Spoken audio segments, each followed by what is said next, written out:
जोसा की काउंसलिंग में कोई कॉलेज नहीं मिलता। सीसेब में मुझे एक बेटर सीट मिल जाए, बेटर ब्रांच मिल जाए, GFTH हो गया, IIIT हो गया, इन्हीं में आपको एडमिशन मिलेगा। IIT में इसके थ्रू एडमिशन नहीं मिलती। ये बहुत अच्छे से समझिएगा कि सीसेब में कौन कौन से बच्चे पार्टिसिपेट करते हैं या कर सकते हैं। तो सीसेब में प्रोसेस करने के बाद ये फीस आपकी मैंडेटरी कटेगी है ना। बेसिकली ये उन बच्चों के लिए है जो बेचारों की रैंक बहुत पीछे आई है या बहुत अच्छी रैंक नहीं आई है, या व्हाट दे आर एक्सपेक्टिंग कि हमें शायद जोसा में कुछ अच्छा मिल जाए पर उनको नहीं मिला। चॉइस लोग होंगी 5 तारीख को 2 बजे तक चॉइस आपकी लॉक हो जाएंगी। उसके बाद आपको कोई मौका नहीं मिलेगा। पिछले साल सीसेब में 3 राउंड है, इस बार 2 ही राउंड है। एटलीस्ट कम से कम उन बच्चों का तो फायदा हो रहा है। तो ये बहुत ही अच्छा स्टेप है गवर्नमेंट का। हेलो बच्चों, कैसे हैं आप लोग? मैं आज आपके सामने फिर आ गया हूं एक और राउंड के बारे में बात करने। इसका नाम है सीसेब। सीसेब के बारे में आपको बता दूं, सीसेब जो है ये सेंट्रल सीट एलोकेशन बोर्ड है, विच इज़ वेरी इंपॉर्टेंट कि हमें पता होना चाहिए, क्योंकि बहुत सारे बच्चे हर साल ऐसे होते हैं जिनको जोसा की काउंसलिंग में कोई कॉलेज नहीं मिलता। अगर आपको जोसा की काउंसलिंग में कोई कॉलेज मिला नहीं है, या आपको लगता है कि जोसा की काउंसलिंग में जो कॉलेज आपको मिला है उससे बेटर अगर आपको कॉलेज सीसेब में मिल सकता है, तो डेफिनेटली आपको इस काउंसलिंग में जाना चाहिए। ठीक है, तो आइए समझते हैं सबसे पहले सीसेब होता क्या। राइट, ठीक है, समझना चालू करते हैं।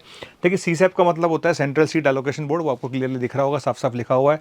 इसके थ्रू जो अगर ये काउंसलिंग प्रोसेस है, जैसे जोसा होता है ना, जोसा के थ्रू, जैसे जोसा के थ्रू हम एडमिशन लेते हैं उस तरह से बेसिकली काउंसलिंग प्रोसेस है। राइट, ठीक है। और इसके थ्रू आपको है ना NIT प्लस सिस्टम में ही एडमिशन मिलेगा। ये बात ध्यान रखिएगा। इसके थ्रू आपको सिर्फ NIT प्लस का मतलब हो गया NIT, GFTH हो गया, IIIT हो गया, इन्हीं में आपको एडमिशन मिलेगा। IIT में इसके थ्रू एडमिशन नहीं मिलता। ये मतलब ये बात क्लियर होनी चाहिए कि IIT में हमारे को अगर एडमिशन चाहिए तो जोसा के थ्रू ही होगा, और किसी तरीके से हमारे पास एडमिशन का तरीका नहीं है। राइट, अच्छा, पहले इसको स्पॉट राउंड बोला जाता था, स्पेशल राउंड बोला जाता था, जो भी आप कहें। ठीक है। अच्छा, सीसेब में पार्टिसिपेट करने के लिए आपके क्या कंडीशन है बता देता हूँ। आपके पास एक JEE मेन का वैलिड स्कोर होना चाहिए, JEE मेन की वैलिड रैंक होनी चाहिए, जो कि हमें पता ही ऑलरेडी, क्योंकि हम अगर हम जोसा में काउंसलिंग में पार्टिसिपेट करके आए हैं, नहीं भी करके आए हैं, तो भी अगर आपको सीसेब में बैठना है तो you must have a JEE main rank. ठीक है, वैलिड JEE मेन रैंक होनी चाहिए। वो रैंक कुछ भी हो, उससे कोई फर्क नहीं पड़ता। ठीक है, समझ में आ गया? ओके। अच्छा, अब इसमें क्या होता है कि क्वेश्चन ये आता है कि वाई सीसेब, मैं क्यों सीसेब में जाऊँ। ये क्वेश्चन सबसे बड़ा है कि मैं सीसेब में क्यों जाना चाहता हूं। तो उसका सिंपल सा जवाब है जो समझने की जरूरत है। Take secure admission in an institute by JoSAA but wish to try for a better seat. मुझे लगता है कि शायद सीसेब में मुझे एक बेटर सीट मिल जाए, बेटर ब्रांच मिल जाए। उसके लिए अगर मैं जाना चाहता हूं तो एक अच्छा ऑप्शन मेरे पास है। ठीक है, समझ में आ गया? तो सीसेब में सबसे पहली बात मैं आपको समझाता हूं कि सीसेब में कौन कौन से बच्चे पार्टिसिपेट करते हैं, कर सकते हैं। ये बहुत अच्छे से समझिएगा कि सीसेब में कौन कौन से बच्चे पार्टिसिपेट करते हैं या कर सकते हैं। कौन कौन से बच्चे ऐसे हैं जिनको अलाउ किया जाएगा सीसेब में, ये अच्छे से समझना बहुत ज़रूरी है। मैं आपको बताता हूँ कौन कौन से कर सकते हैं, बहुत अच्छे से समझिएगा इस बात को। पहली बात, कैंडिडेट्स। ठीक है, देखिए, candidate who did not register in जोसा 2026 राउंड। मान लेते हैं कि आपने जोसा की काउंसलिंग में 2026 की काउंसलिंग में पार्टिसिपेट ही नहीं किया। अगर आपने जोसा की 2026 की काउंसलिंग में पार्टिसिपेट नहीं किया, पर आपके पास एक वैलिड JEE मेन की रैंक है, अगर आपके पास वैलिड JEE मेन का स्कोर है, और जो कंडीशंस अपने पास एलिजिबल होती हैं 75% वाला जो क्राइटेरिया, वॉटेवर जो क्राइटेरिया है, अगर वो सब आप फुलफिल करते हो और आपने जोसा की काउंसलिंग में पार्टिसिपेट नहीं किया, तो भी आप सीसेब के अंदर बैठ सकते हो। तो पहली बात तो समझ में आनी चाहिए। बहुत सारे बच्चों के दिमाग में क्वेश्चन आता है कि सर अगर मैं जोसा की काउंसलिंग में नहीं बैठा तो क्या मैं सीसेब में बैठ सकता हूँ? यस, आप सीसेब में बैठ सकते हैं। दूसरी बात क्या होती है, दूसरी कंडीशन क्या है? कैंडिडेट जिन्होंने जोसा की काउंसलिंग में तो पार्टिसिपेट किया था 2026 की, लेकिन उनको कोई सीट नहीं मिली। ठीक है ना, उनको कोई सीट नहीं मिली। मान लेते हैं कि आपने भाई जोसा की काउंसलिंग में पार्टिसिपेट किया और आपका दिन खराब था, आपको कोई कॉलेज ही नहीं मिला। अगर आपको कोई कॉलेज नहीं मिला तो ठीक है, इट्स ओके, आप सीसेब में बैठ सकते हो। राइट, तो सेकंड ऑप्शन बच्चों के लिए। ठीक है, थर्ड क्या है? थर्ड की बात करते हैं। थर्ड कौन से बच्चों के लिए वैलिड है, आइए देखते हैं। थर्ड कैंडिडेट कौन से हैं? हु हैव पार्टिसिपेटेड इन जोसा 2026। आपने जोसा 2026 में पार्टिसिपेट तो किया था और आपको सीट अलॉट भी हो गई थी। मतलब आपने जोसा के अंदर 2026 में पार्टिसिपेट तो किया, आपको सीट भी मिल गई थी, लेकिन वो सीट जो है that is cancelled due to non payment of seat acceptance fees. अगर आपने सीट एक्सेप्टेंस फीस जो है वो जमा नहीं कराई और आपकी सीट उसके चक्कर में कैंसिल हो गई थी, तो भी आप जोसा की काउंसलिंग में पार्टिसिपेट कर सकते हैं। चौथे पॉइंट की अगर मैं बात करूं, candidate who have validly exercise the exit option. ठीक है, मान लेते हैं आपने जोसा की काउंसलिंग में पार्टिसिपेट किया और जोसा के सेकंड राउंड के बाद आपने एग्जिट मान लिया, थर्ड राउंड के बाद आपने एग्जिट मान लिया, फर्स्ट राउंड के बाद आपने एग्जिट मान लिया। अगर आपने प्रॉपर तरीके से एग्जिट मारा है तो इसका मतलब आप सीसेब के लिए एलिजिबल हैं। ठीक है, समझ में आ गया? तो अच्छा, पांचवा जो आता है, पांचवा थोड़ा सा ढंग से समझते हैं। Candidate who have participated in जोसा 2026 में आपने पार्टिसिपेट किया था। ठीक है, and have been allotted seat in any IIT. ध्यान से सुना, आपको किसी आईआईटी में सीट मिली है और उसके बाद letter on their seat have been cancelled due to unsuccessful document verification. मान लेते हैं आपने 2026 की काउंसलिंग में पार्टिसिपेट किया और आपको आईआईटी मिल गया। आईआईटी मिलने के बाद क्या हुआ, किस्मत मतलब खराब हो जाती है कई बार, तो आपके डॉक्यूमेंट को वेरीफाई किया गया और डॉक्यूमेंट वेरिफिकेशन में आप फेल हो गए और आपकी सीट कैंसिल हो गई। या तो एक रीज़न ही हो सकता है। दूसरी बात है ना, उनके पास एक ऑप्शन था विड्रॉल का, तो उन्होंने क्या करा, अपनी सीट को विड्रॉल कर लिया आईआईटी में से, है ना। बहुत सारे लोग सोच सकते हैं कि सर आईआईटी में से विड्रॉल कौन करता है, तो आईआईटी में विड्रॉल कर सकते हैं, बहुत सारे रीज़न होते हैं सबके, है ना, बहुत सारे रीज़न सबके होते हैं। तो किसी बच्चे ने रीज़न करा, उसका खुद का रीज़न है ना, तो उन्होंने विड्रॉल कर लिया, किसी भी रीज़न से कर लिया, या फिर उसमें उन्होंने एडमिशन ले लिया, ठीक है। तो या तो आपने आईआईटी में एडमिशन ले लिया, या आपने आईआईटी की सीट से विड्रॉल कर लिया, या फिर आपका जो डॉक्यूमेंट वेरिफिकेशन के कारण आप फेल हो गए, है ना। उन तीनों में से कोई भी सिचुएशन आप आते हैं तो भी आप सीसैट में पार्टिसिपेट कर सकते हैं, ठीक है। आगे चलते हैं। अच्छा, छठा पॉइंट जो है वो ये है कि जोसा में 2026 में आपने पार्टिसिपेट तो किया, बहुत अच्छी बात है, लेकिन have been allotted seats in NIT plus system. आपको सीट भी मिल गई, लेकिन ठीक है, आपने वो सीट वहाँ से विड्रॉल कर ली, ठीक है।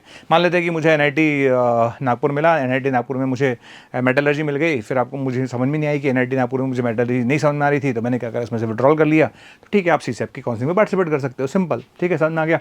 इसके अलावा क्या है, हु हैव पार्टिसिपेटेड इन जोसा 2026, जिसने 2026 में पार्टिसिपेट किया था, have been allotted seats in NIT plus system. आपको एनआईटी प्लस सिस्टम में सीट भी मिली थी, but letter their seat have been cancelled due to unsuccessful document verification and have not been allotted any seat any of the sequence JOSA rounds।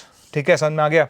मान लेते हैं कि भैया आपने क्या करा, आपको सीट मिल गई, ठीक है। सीट मिलने के बाद आपके डॉक्यूमेंट्स वेरीफाई हुए, डॉक्यूमेंट वेरीफाई होने के बाद डॉक्यूमेंट जो वेरिफिकेशन हुआ, जो सीट्स हैं वो कैंसिल हो गई क्योंकि आपके डॉक्यूमेंट प्रॉपर सही नहीं थे। अगर ऐसी तरह की सिचुएशन आपके सामने आई है तो भी आप सीसैट में पार्टिसिपेट कर सकते हैं, ठीक है। और लास्ट अगर मैं बात करूं टाइप नंबर 8 की, तो कौन से कैंडिडेट होंगे, candidate who have participated in जोसा 2026 and have been allotted seats in NIT plus system, कोई बात नहीं, and have paid seat acceptance fee. आपने सीट एक्सेप्ट फीस भी जमा करा दी, आपने अपने डॉक्यूमेंट वेरिफिकेशन भी कंप्लीट करा दिया, but their seat have been cancelled due to non payment of partial accept admission fee. मैंने पार्शियल एडमिशन फीस पे एक प्रॉपर वीडियो बनाया था और मैंने वहाँ पे चिल्ला के बोला था भैया कि पार्शियल एडमिशन फीस जमा कराइए, 22 से लेकर 24 जुलाई तक की डेट है। अगर आपने 22 से लेकर 24 जुलाई के बीच में पार्शियल एडमिशन फीस जमा नहीं कराई तो आपकी सीट कैंसिल हो जाएगी। तो ऐसा भी हो सकता है कि बच्चों ने पार्शियल एडमिशन फीस जमा नहीं कराई तो उनकी सीट कैंसिल हो सकती है, तो वो भी सीसैट में पार्टिसिपेट कर सकते हैं। इवन मैं आपको एक चीज़ और बताता हूँ, ये बहुत इंपॉर्टेंट है कि अगर आपको सीसैट में कोई एनआईटी प्लस सिस्टम मिल गया है ना, सीसैट में आपको कोई एनआईटी प्लस सिस्टम मिल गया है, ऑलरेडी मिल चुका है, ठीक है, आपने एनआईटी प्लस सिस्टम ले लिया है, ठीक है। उसके बाद भी आप जोसा में अगर आपको कोई एनआईटी प्लस सिस्टम मिल चुका है ना, जोसा में आपने कोई एनआईटी कॉलेज मिल गया, ट्रिपल आईटी मिल गया, जीएफटी मिल चुका है, आपके डॉक्यूमेंट भी वेरीफाई हो चुके हैं, आपने पार्शियल एडमिशन फीस भी जमा करा दी है, सीट एक्सेप्टेंस फीस भी जमा करा चुके हैं, सब कुछ हो चुका है, और फिर भी आपको लगता है मैं सीसैट में जाना चाहता हूँ, येस आप सीसैट में जा सकते हैं। ये बहुत इंपॉर्टेंट पॉइंट है, ये बहुत कम लोगों को पता होता है कि अगर मुझे जोसा की काउंसलिंग में अगर कोई कॉलेज मिल गया और मैंने अपने डॉक्यूमेंट प्रॉपर तरीके से वेरीफाई कराए हैं, मैंने सीट भी फीस भी प्रॉपर तरीके से जमा की है, तो क्या मैं सीसैट में जा सकता हूँ? बिल्कुल जा सकता हूँ। और अगर आपको सीसैट में जाने के बाद उससे बेटर कॉलेज मिल जाता है या उससे बेटर ब्रांच मिल जाती है तो आपकी ये वाली सीट अपने आप रिजेक्ट हो जाएगी। ये पॉइंट बहुत काम का है, इसलिए ध्यान रखिएगा, इसमें आप गड़बड़ नहीं करेगा कि बच्चे के दिमाग में ये रहता है कि सीसैट सिर्फ उन लोगों के लिए है जिन्हें कुछ नहीं मिला। ये गलत है। सीसैट उन बच्चों के लिए भी है जिन्हें जोसा के राउंड में कुछ मिला है पर वो बेटर चॉइस के लिए जाना चाहते हैं। अगर आपको लगता है बेटर चॉइस के लिए जाना है तो बिल्कुल आप जा सकते हैं, ठीक है। चलिए आगे बढ़ते हैं। ओके, समझ में आ गया। तो स्टूडेंट्स ऑप्ट बोथ प्रोसेसेस, ठीक है ना। उसने बोला है कि भाई जोसा में भी आप पार्टिसिपेट कर चुके हो, सीसैट में भी पार्टिसिपेट करिए, पर सीसैट जनरली वो बच्चे पार्टिसिपेट करते हैं जिनको कुछ नहीं मिलता। जनरली का मतलब होता है, क्योंकि सीसैट होता क्या है बेसिकली मैं आपको बताता हूँ। सीसैट का मतलब समझिए, सीसैट होता क्या है। सीसैट जो है हर साल क्या होता है कि हर साल एनआईटीज़ में, हर साल कुछ एनआईटीज़ में, है ना, कुछ ट्रिपल आईटीज़ में और जो जीएफटीआईज़ हैं उनमें सीटें खाली रह जाती हैं, ठीक है। कुछ सीट्स जो होती हैं वो खाली रह जाती हैं, सीट वैकेंट रह जाती हैं, ठीक है ना, समझ में आया। तो गवर्नमेंट क्या करती है बेसिकली, जो सीट्स जोसा के थ्रू नहीं भर पाती है, जो सीट जोसा के थ्रू नहीं भर पाती है, उन सीट्स को भरने के लिए एक स्पेशल राउंड कराती है जिसे हम सीसैट बोलते हैं। तो बेसिकली सीसैट का मतलब है जो बची हुई सीटें हैं उनको भरने के लिए सीसैट का राउंड किया जाता है। तो देखिए उन बच्चों के लिए बहुत अच्छा है जिनकी रैंक बहुत पीछे आई थी, जिनको जोसा में कुछ नहीं मिला, तो उन बच्चों के लिए बहुत ही अच्छा प्रोसेस में मानता हूँ। इस बहाने क्या होता है कि कुछ कॉलेज ऐसे होते हैं, जैसे कई कॉलेज में मेटलर्जी खाली रह जाती है, केमिकल खाली रह जाती है, अच्छे अच्छे एनआईटीज़ में केमिकल मेटलर्जी वगैरह इस तरह की ब्रांचेस खाली रह जाती हैं, सिविल खाली रह जाती है। तो आपको मौका है इसके थ्रू, जैसे आपकी रैंक बहुत पीछे है तो भी आपको मौका है इन कॉलेजेस में, एनआईटीज़ में सिविल, मेटलर्जी, केमिकल, इस तरह के चांसेस आपको मिल सकते हैं। तो दैट्स वाई सीसेप किया जाता है। तो सीसेप का फंडा बिल्कुल क्लियर होना चाहिए। वैकेंट सीटों के लिए प्रोसेस हम करते हैं, ठीक है। आगे बढ़ते हैं। अच्छा, अब राउंड के सीसेप के लिए फीस क्या मैं आपको बताता हूँ। सीसेप की जो फीस है विच इज़ मेंशन्ड 40,000 है। जनरल आपको दिख ही रहा होगा, it's category for general EWS और ओबीसी एनसीएल के लिए 40,000 है, और एससी एसटी कैटेगरी के लिए पीडब्ल्यू के लिए 19,000 है। इसमें 5,000 रुपीज़ इंक्लूडेड है। ये 5,000 कौन से वाले हैं? ये सीसेप में जब आप प्रोसेस करोगे तो सीसेप में प्रोसेस करने के बाद ये फीस आपकी मैंडेटरी कटेगी, है ना। आपने अगर सीसेप में पार्टिसिपेट कर दिया तो आपके 5,000 रुपये कटेंगे ही कटेंगे। कॉलेज मिले या ना मिले, ये पैसा आपको कट के ही मिलेगा, ठीक है। ये तय है 5,000 रुपये, राइट। मतलब बेसिकली ये राउंड की फीस है। चलिए आगे बढ़ते हैं, है ना। अच्छा, एक चीज़ और है ना, आपको जब सीसेप में, अब चलिए मैं आगे बताता हूँ, जब सीसेप में आप रजिस्टर करेंगे तो आपको पहले ये इंस्टीट्यूट एडमिशन फ़ीस जमा करानी ही पड़ती है पहली बार में ही, है ना। ये फ़ीस इस तरह से जमा होगी, है ना, वो आपको समझ में आ जाएगा धीरे धीरे। चलिए आगे बढ़ते हैं। चलिए अच्छा, अब आप सीसेप पे पार्टिसिपेट कैसे करोगे, ये भी बहुत अच्छा क्वेश्चन है। तो आपको यहाँ पर जाना है भैया, ये साइट आपको दे रखी है, सीट पे जाके आप पार्टिसिपेट करिए, कोई दिक्कत नहीं है। csep.nic.in पे जाइए, वहाँ पे जाके आप पार्टिसिपेट कर सकते हैं, वहाँ पे जाके ज्वाइन कर सकते हैं। चलिए अब इसका प्रोसेस समझते हैं। तो सीसेप का प्रोसेस क्या है? सीसेप का प्रोसेस बहुत इंपॉर्टेंट है, अच्छे से समझिएगा। मैं फिर बोल रहा हूँ, ये उन बच्चों के लिए नहीं है जिनकी टॉप 100 में रैंक आई है, टॉप 200 में रैंक आई है, टॉप 500 में रैंक आई है, टॉप 1000 में रैंक आई है, क्योंकि ऑलरेडी इनको कॉलेज मिल चुका है, ठीक है ना। बेसिकली ये उन बच्चों के लिए है जो बेचारों की रैंक बहुत पीछे आई है, या बहुत अच्छी रैंक नहीं आई है, या व्हाट दे आर एक्सपेक्टिंग कि हमें शायद जोसा में कुछ अच्छा मिल जाए पर उनको नहीं मिला, तो वो चांस लेना चाहते हैं, उन बच्चों के लिए, राइट। तो देखिए, सबसे पहली बात मैं आपको समझाता हूँ कि जोसा के राउंड खत्म होने के बाद जो वैकेंसीज का डिस्प्ले होगा, दैट इट विल बी 28 जुलाई।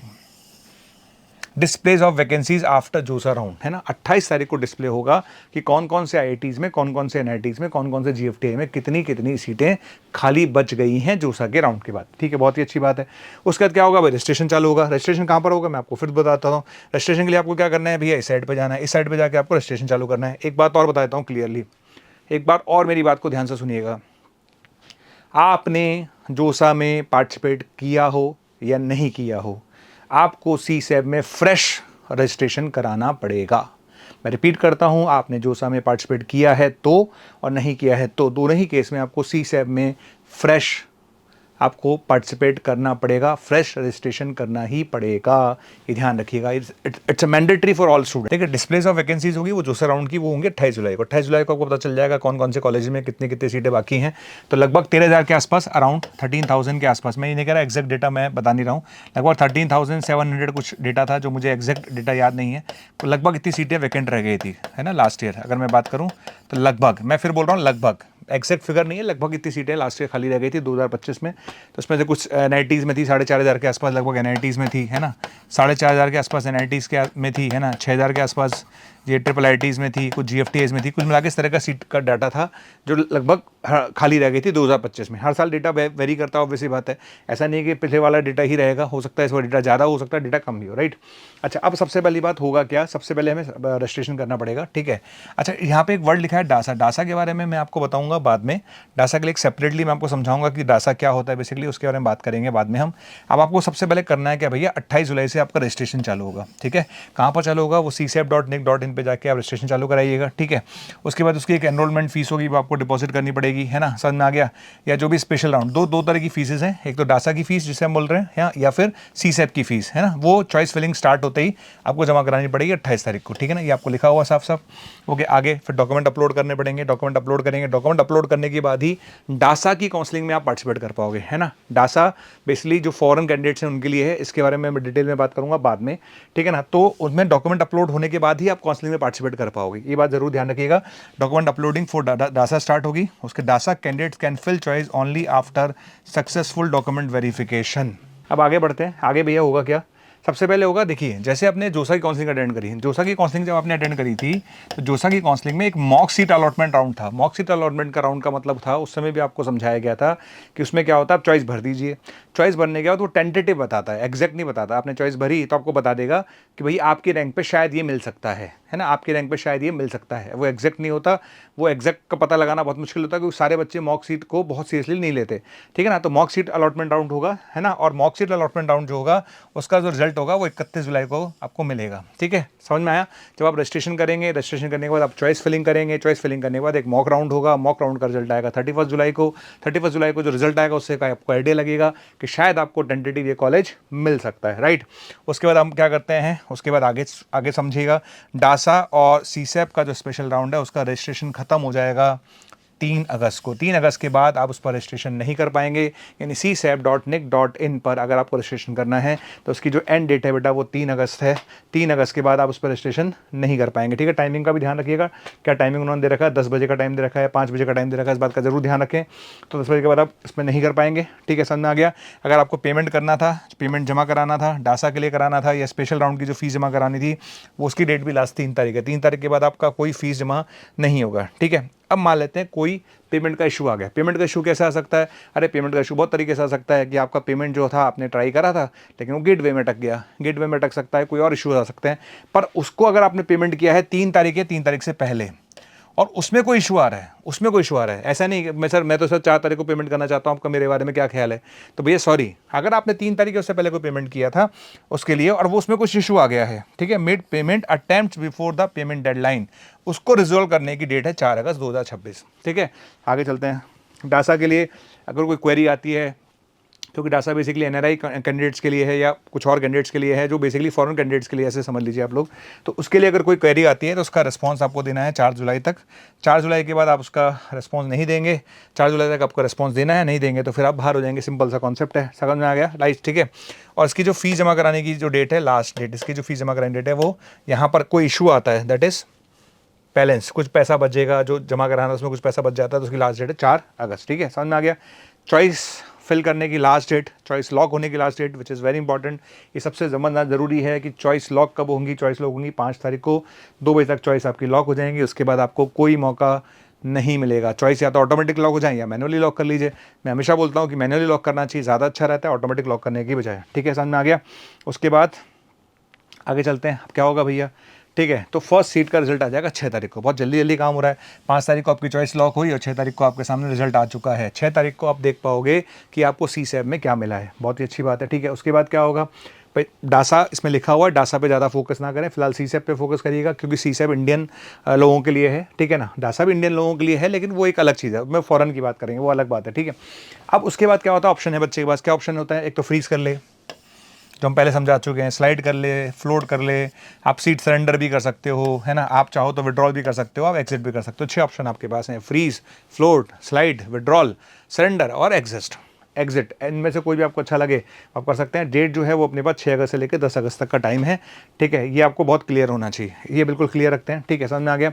अच्छा, last date to response the queries of document verification, अगर उन्होंने आपसे कोई डॉक्यूमेंट मांगे, ध्यान से देखना, इसमें ये ध्यान रखना, ऑनलाइन रिपोर्टिंग आप लोग समझते हो, ठीक है, payment of institute admission fees, इसको ध्यान से देखिए, इसका नाम है IAF सेकेंड, ठीक है, IAF सेकेंड। डॉक्यूमेंट अपलोड होंगे, उसकी कोई क्वेरी होगी, उसको रिस्पॉन्स करना है आपको। इसमें यहाँ पर 2 चीज़ें आई हैं, IAF 1 और IAF 2, है ना, इसको समझ लेते हैं।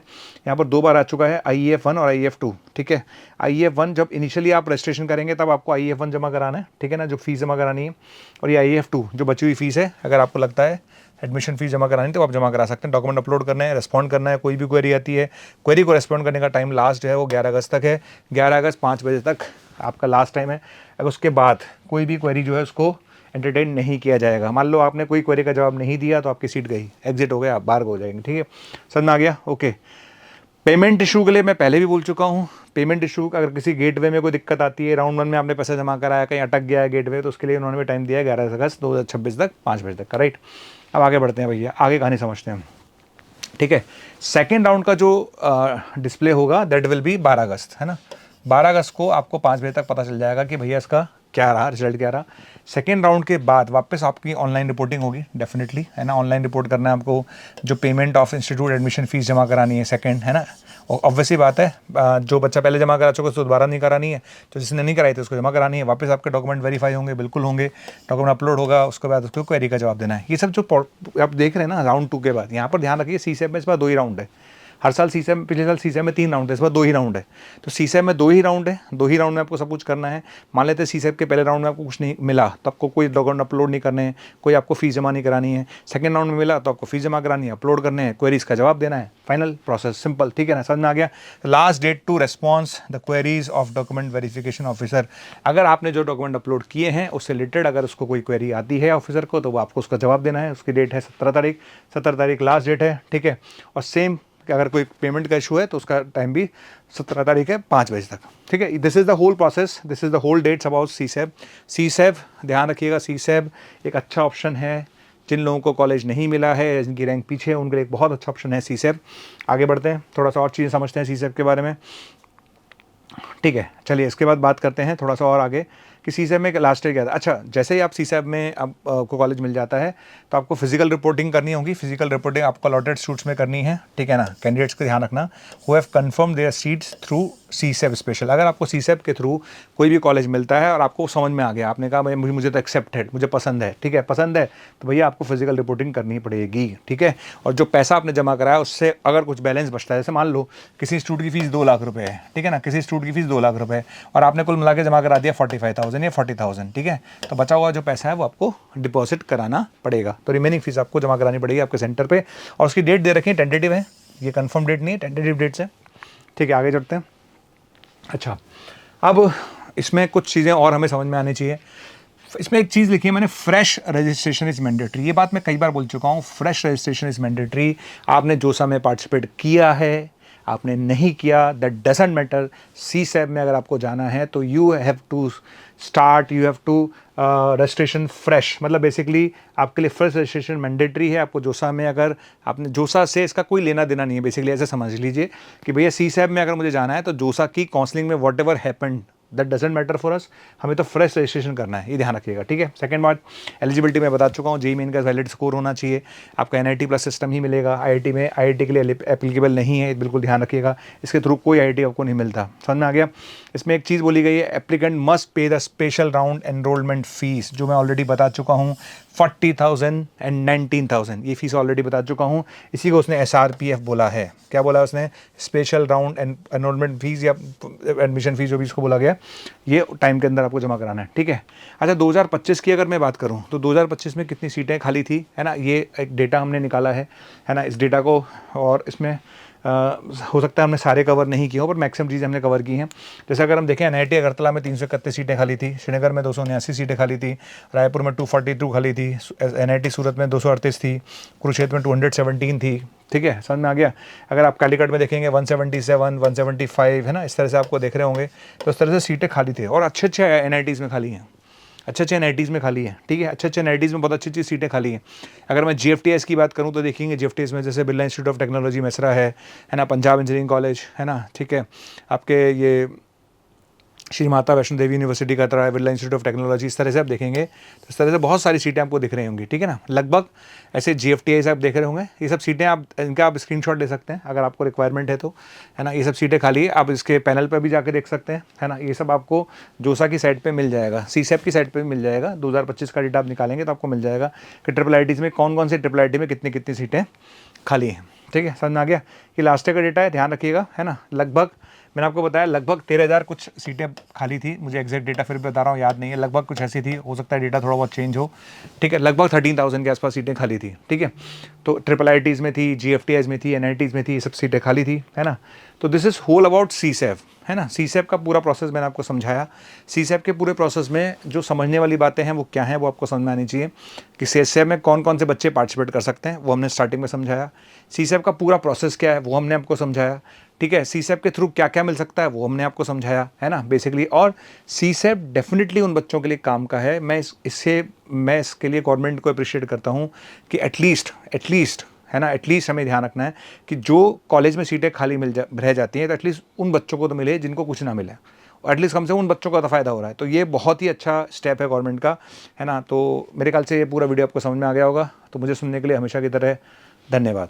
जय हिंद, जय भारत।